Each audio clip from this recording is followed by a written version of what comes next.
우리가 흔히 생각하는 강력한 리더랑은 완전히 다른 리더십이 있다면 어떨까요? 오늘은 고대 사상가 노자의 지혜에서 영감을 받은 리더십, 바로 물처럼 흐르는 리더십, 상선약수에 대해 이야기 나눠보려고 합니다. 자, 강력한 리더라는 말을 딱 들으면 여러분 머릿속엔 어떤 이미지가 그려지세요? 아마 대부분은 뭔가 결단력 있고 카리스마 넘치고 절대 흔들리지 않는 그런 단단한 모습, 맞죠? 네, 그렇죠. 굉장히 건의 있고 카리스마 넘치고 어떤 상황에서도 절대 흔들리지 않는 모습. 보통 우리는 강하다는 걸 이런 바위 같은 단단함이랑 거의 똑같이 생각하는 것 같아요. 근데 진짜 의외지 않나요? 그 단단한 바위가 아니라 부드러운 물이라니요. 노자는 도대체 왜 최고의 리더십을 바로 이 물에서 찾았을까요? 오늘 그 비밀을 한번 같이 파헤쳐 보겠습니다. 자, 그럼 먼저 물과 같은 리더의 근본적인 성품, 그러니까 존재 방식에 대한 세 가지 원칙부터 한번 살펴볼게요. 첫 번째 원칙은 바로 살리는 리더십입니다. 한번 생각해 보세요. 물은 모든 생명을 키워내지만 내가 키웠어 하고 막 내세우지 않잖아요. 바로 그거예요. 리더의 존재 자체가 팀원들의 잠재력을 키우고 성장시키는 그런 토양이 되어주는 거죠. 이런 리더는 성과를 혼자 독차지하지 않고 공이 생기면 팀원들에게 돌립니다. 성장을 도와주긴 하지만 하나하나 통제하려고 들지도 않죠. 이러면 어떻게 될까요?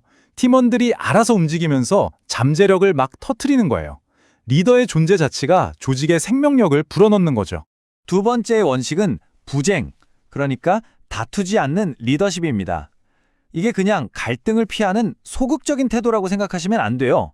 오히려 더 큰 목표를 위해서 정면으로 부딪히는 대신에 현명하게 길을 찾아내는 아주 적극적인 지혜라고 할 수 있습니다.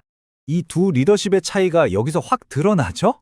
상대를 억지로 이겨서 잠깐의 복종을 얻어내는 리더십이 있고요. 다투지 않음으로써 오래가는 지속 가능한 신뢰를 만드는 리더십이 있습니다. 물이 조용히 흐르는 것 같지만 결국 가장 멀리까지 가는 것과 똑같은 이치입니다. 자, 세 번째 원칙은 낮은 곳에 머무는 용기입니다. 이게 아마 물과 같은 리더십에서 사람들이 가장 오해하기 쉬운 부분이면서 동시에 가장 핵심적인 덕목이 아닐까 싶어요. 여기서 낮아진다는 건 절대로 약하다는 뜻이 아니에요. 오히려 모든 신뢰를 끌어당기는 강력한 중력 같은 거죠. 한번 생각해 보세요.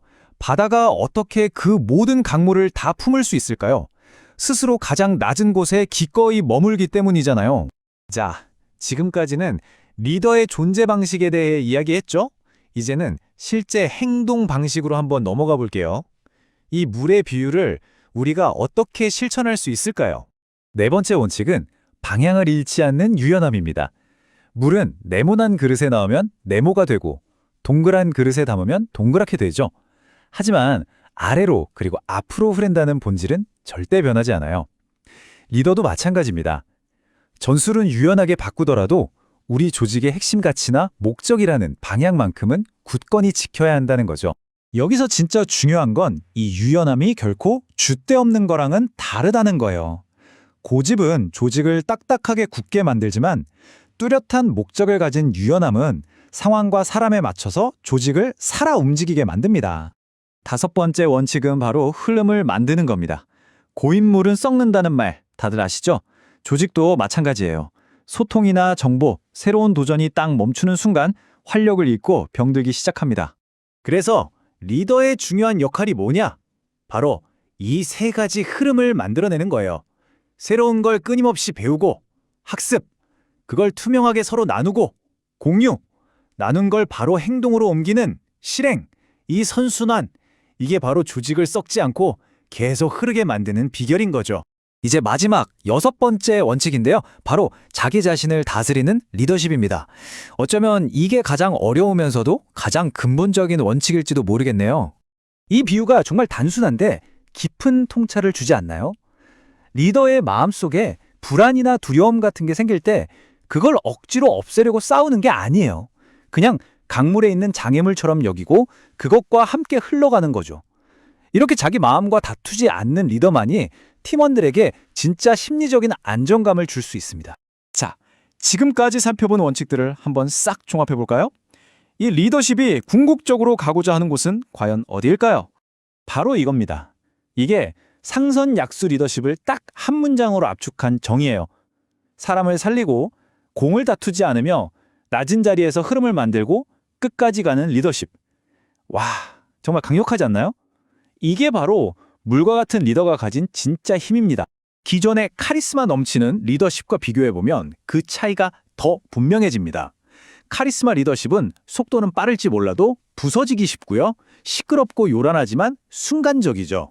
반면에 물과 같은 리더십은요. 빠르진 않지만 무너지지 않고 요란하지 않지만 꾸준하고 지속적입니다. 이게 바로 이 리더십 철학이 그리는 최종적인 그림입니다. 한 명의 리더가 만들어낸 그 좋은 흐름이 조직 전체를 하나의 강물처럼 만들고요. 그 강물들이 하나하나 모여서 결국에는 거대한 바다를 이룬다는 그런 멋진 비전이죠. 2000년도 더 된 노자의 지혜가 오늘을 사는 우리에게 이렇게 묻고 있습니다. 나는 사람을 살리는 리더인가? 아니면 이기려고만 하는 리더인가? 나는 흐름을 만들어내는 사람인가? 아니면 그 흐름을 막고 있는 사람인가?